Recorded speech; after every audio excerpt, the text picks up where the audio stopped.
আসসালামু আলাইকুম, সবাইকে ওয়েলকাম জানাচ্ছি। এটা গতকালকের ভিডিও। এই যে ভাজা পোড়া করছি, এটা হচ্ছে ডিম চপ।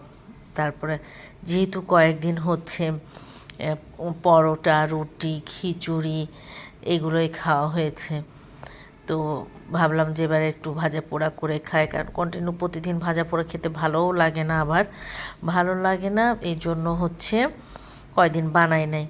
ওই যে কয়দিন 2-4 দিন খাওয়া হয়নি, যে এখন আবার মন চাচ্ছিলো যে খেয়ে খাওয়ার জন্য।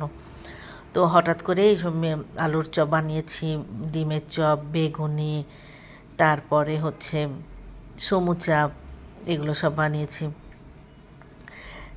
এদিকে হচ্ছে বাজারে গিয়েছিলাম। বাজারে যে দেখি অনেক ইলিশ মাছ উঠেছে, একদম মাশাআল্লাহ অনেক মাছ দেখলাম, ইলিশ মাছ, কিন্তু দামও সেরকম। এটা হচ্ছে নদীর পাঙাশ। এই পাঙাশ দেখে আমার ছোটো ননদের পাঙাশের কথা মনে পড়েছিল। আপু আমাদের 2বার করে খাওয়াইছিল পাঙাশ মাছ, এত মজা। আসলে আমি এর আগে কিন্তু নদীর পাঙাশ অনেক খেয়েছি, কিন্তু আমার এইরকম স্বাদ বা এরকম মজা কখনোই আমি পাইনি। এত ভালো লাগছে। ওই যে এটাকে, যদিও আমার ইউটিউব চ্যানেলে বলা হয়নি, আমি একই দুপুরে বেলা আমি মনে হয় সম্ভবত 3 পিস মাছ খেয়ে ফেলেছিলাম। আমার এত ভালো লাগছিল। আমরা কুমিল্লা, আমি আমার যা তানিয়া, আমরা দুইজনই ওই মাছটা অনেক পছন্দ করেছি। সবাই পছন্দ করেছে, কিন্তু আমরা দুজন খেয়েছি বেশি। তো 6 নম্বর বাজারে তো সব মাছ মাশাআল্লাহ ভালো ওঠে, যেমন দাম তেমন জিনিসও ওরকম ফ্রেশ, কম বেশি সব মাছ আপনি ওখানে পাবেন।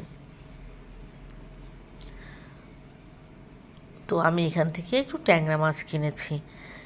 ট্যাংরা মাছ অনেক পছন্দ, ভালো লাগে, এই জন্য ওখান থেকে ট্যাংরা মাছ কেনা হয়েছে।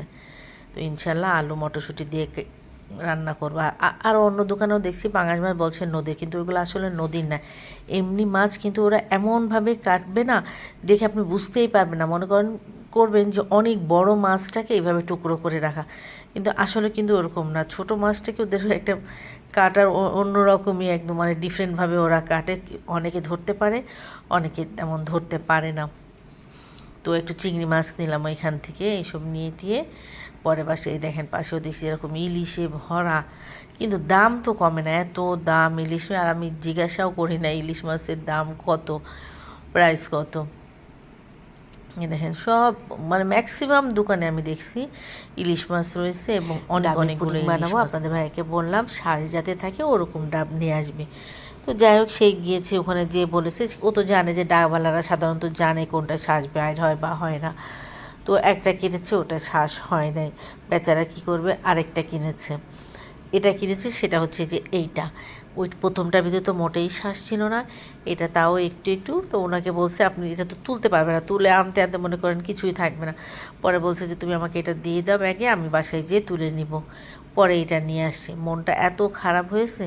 এখনকার ডাবগুলো মনে হয় এরকমই, আমি ওরা 2 দিন খেয়েছি এর আগে, এরকমই ছিল, একদম অল্প অল্প 120 টাকা করে এক একটা ডাব নিয়ে আসছে। তো যাই হোক, সে 2টা ডাব কিনে নিয়ে আসছে, একটা শ্বাস আছে একটা শ্বাস নেই। তো পরে এই যে শ্বাসটা আমি একটু তুলে নিলাম আর কি, একদমই পাতলা।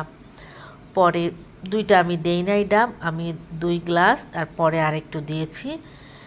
ওই ওইটার ভিতরে আমি 1 চামচের কম আগার আগার পাউডার দিলাম, দিয়ে নাড়াচাড়া করে দিচ্ছি। ভাবলাম চিনি দিব না, হ্যাঁ। তো এরকম নাড়াচাড়া করে বেশ বলকটা উঠে গেছে। পরে যখন বলক উঠে, যে আমি দেখলাম যে কালারটা ওরকমই আছে, কোনো চেঞ্জ তেমন পরিবর্তন হয়নি, তখন আমার মনে হয়েছে যে একটু চিনি দেওয়ার দরকার, মনে হয় ডাবের পানিটা মিষ্টি কম। পরে ওতে আমি 1 চামচের মতন, টেবিল চামচের 1 চামচের একটু কমই পরে চিনি দিয়েছি। দিয়ে নাড়াচাড়া করে ওইটাকে ঠান্ডা করে নিলাম আর কি, একটু, পুরাটা না, একটু ঠান্ডা করে নিয়েছি। আর এদিকে একটা বোলের মধ্যে যে ইটা ছিল শ্বাসটা পাতলা পাতলা, ওইটারে দিয়ে তারপরে যেটা একটু হালকা করে নিয়ে পরে পোড়া পানিটার ভিতরে দিয়ে দিয়েছি। আর বাকি যেটুক ছিল ভাবলাম এটা হয়তো উঠবে না, বাকি এত পাতলা। তো বাকি যেগুলো ছিল সেগুলো সব একটু, আমি ছোট আর করি না, ছোটো থাকলে কি থাকে বলেন, একটু মুখের মধ্যে যদি না লাগে। আমার তো ডাবের পুডিংয়ের একটু ইটা থাকলে, শ্বাসটা থাকলে বেশি ভালো লাগে, মুখে বাদে একটু খেতে কত মজা লাগে না। যাই হোক, এটা আমি ফ্যান ছেড়ে একটু ঠান্ডা করার জন্য টেবিলে রেখে দিয়েছিলাম, যে ঠান্ডা হলে এটা ফ্রিজে রাখবো। এই যে একটু জমে গিয়েছে, আর এটা তো ঠান্ডা ঠান্ডা খেতেই মজা। পরে আমি ফ্রিজ থেকে বের করে এই যে এটাকে কেটেছি, কেটে আবার এটাকে আমি ফ্রিজে রেখে দিয়েছিলাম যে ইফতারের আগ দিয়ে বাইর করব, যাতে ঠান্ডা ঠান্ডা খেতে ভালো লাগে। এত মজা হয়েছে আমার ডাবের পুডিং, আসলে মানে ভালো লাগে আমার অনেক। আমার ডিমের ওই পুডিং থেকে আমার এই ডাবের পুডিংটা খেতে বেশি ভালো লাগে। একদম একবার যদি আমি খাওয়া ধরি না, আমার খালি মনে হয় যেন আমি খেতেই থাকি পুডিংটা, এইরকম।